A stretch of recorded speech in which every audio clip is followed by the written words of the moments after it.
சென்னை திருவல்லிக்கேணியில் மசூதி அமைந்துள்ள பகுதிக்குள் விநாயகர் சிலையுடன் ஊர்வலம் செல்ல முயன்று இந்து முன்னணி அமைப்பினர் 40 பேரை போலீசார் கைது செய்துள்ளனர். விநாயகர் சதுர்த்தியை ஒட்டி தமிழ்நாடு முழுவதும் நேற்று சிலைகள் கரைக்கும் நிகழ்வு கோலாகலமாக நடைபெற்றது. சென்னையில் மட்டும் 1878 விநாயகர் சிலைகள் கடலில் கரைக்கப்பட்டன.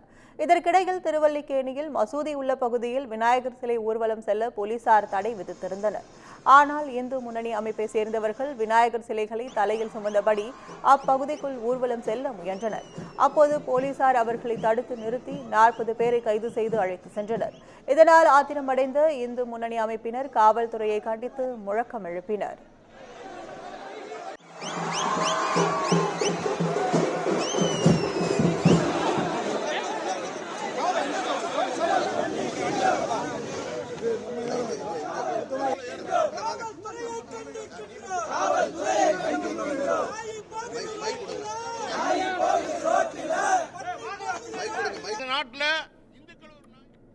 இதுகுறித்து பேட்டியளித்த இந்து முன்னணி அமைப்பினர் அடுத்த முறை இதே பகுதியில் ஆயிரக்கணக்கானோர் விநாயகர் சிலைகளை சுமந்தபடி ஊர்வலம் நடத்தியே தீர்வோம் என கூறினர்.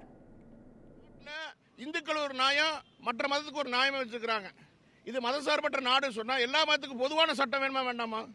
நாங்க ஏதாவது கேட்டோமா? அந்த இடத்துல பட்டா கேட்டோமா? வக்பு வாரியத்தை இடம் கேட்டோமா? அந்த வழியா பொது வீதியில ஊர்வலம் போவோன்னு கேட்கிறோம்.